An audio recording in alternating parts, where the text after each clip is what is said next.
Hello everybody, this is Manju Dulwani. Welcome to Banner Public School. We will be starting today a new chapter through this video that is for class 8th, The Revolt of 1857.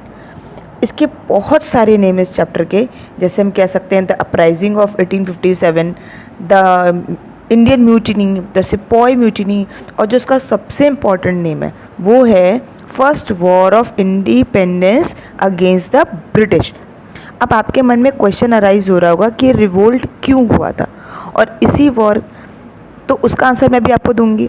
दूसरा, इसी war के बाद से, यानी जो first independence की जो लड़ाई थी, इस वॉर के बाद से लोगों के अंदर फीलिंग्स बिल्कुल चेंज हो गई। उन्हें ये होप दिखाई देने लगी that yes we can gain independence. So let us start this chapter by seeing the big idea. Big idea में ये लिखा हुआ है causes of the revolt of 1857। Means क्या कॉजेज़ थे, वो क्या वजह बनी जिसने 1857 रिवोल्ट को बर्थ दी। दूसरा, तो कॉजेज़ में हम क्या देखेंगे, डिफरेंट कॉजेज़ देखेंगे, जैसे कि पॉलिटिकल कॉजेज़ हो गए आपके। सो पॉलिटिकल कॉजेज़ में हम क्या देखेंगे, पॉलिटिकल कॉजेज़ में हम देखेंगे कि किस तरीके से अनेक्सेशन किया गया इंडियन स्टेट्स का बाय डिफरेंट पॉलिसी, जिसमें हम पॉलिसी पढ़ेंगे, डॉक्ट्राइन ऑफ लैप्स पढ़ेंगे। फिर नेक्स्ट है हमारा इकोनॉमिक कॉजेज़। इकोनॉमिक कॉजेज़ में हम क्या देखेंगे, किस तरीके से डिस्ट्रक्शन हुआ इंडियन एग्रीकल्चर का, परमानेंट सेटलमेंट सिस्टम्स के थ्रू कुछ हम पढ़ेंगे। दूसरा हम देखेंगे जो ज़मींदार्स को इन्होंने इंक्लूड कर लिया था, पावर सारी लैंड की उनको दे दी थी। दूसरा, हैवी टैक्सेशन कर दिया था। ये सारा हम इकोनॉमिक में पढ़ेंगे। फिर नेक्स्ट हम देखेंगे सोशियो रिलीजियस कॉजेज में हम क्या देखेंगे, ब्रिटिश जो थी वो डिस्क्रिमिनेशन करती थी किसके साथ में, इंडियंस के साथ में। उनको कई सारी प्लेसेस पे अलाउ नहीं करती थी। दूसरा हम देखेंगे कि सोशल रिफॉर्म्स जो लेकर आई ब्रिटिश, जैसे सोशल रिफॉर्म, जैसे ब्रिटिश ने कई सारे लेजिस्लेशंस पास किए थे जो हमने फर्स्ट चैप्टर में पढ़े थे, जैसे सती को लेकर, इन्फेंटिसाइड को लेकर, रीमैरिज को लेकर के, रीमैरिज किसकी, विडोज़ की।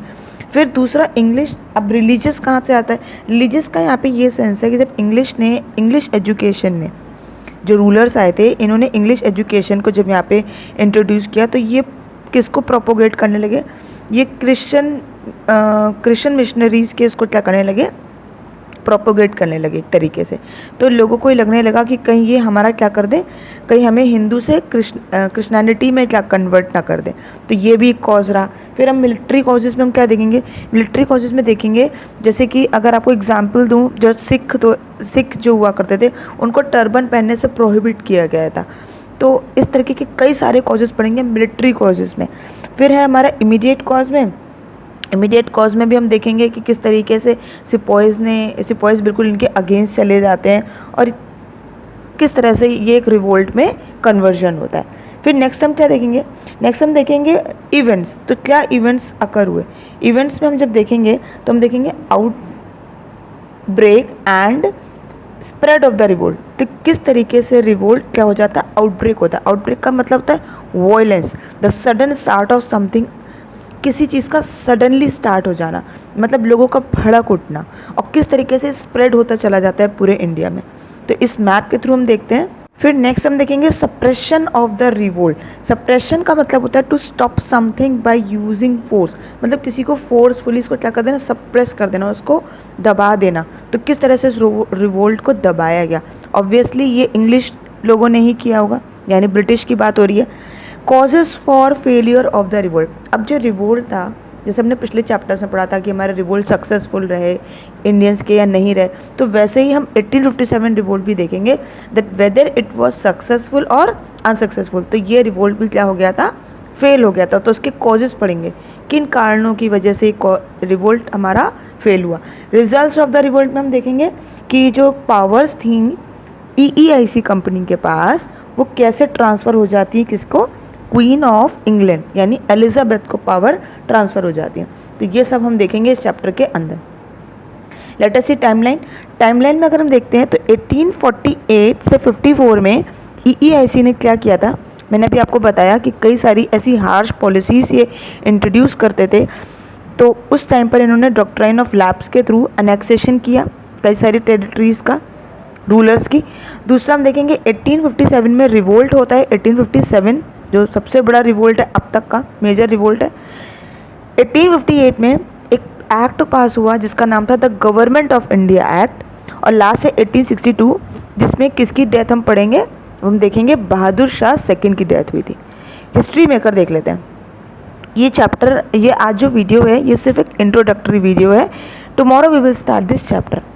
हिस्ट्री मेकर में हम क्या देखेंगे, जो हमारे लास्ट मुगल एम्परर थे he was Bahadur Shah second, और इनका फुल नेम है अबू ज़फ़र सिराजुद्दीन मोहम्मद बहादुर शाह ज़फ़र, बट उनको बेटर हम किस नाम से जानते हैं, बहादुर शाह सेकंड के नाम से जानते हैं।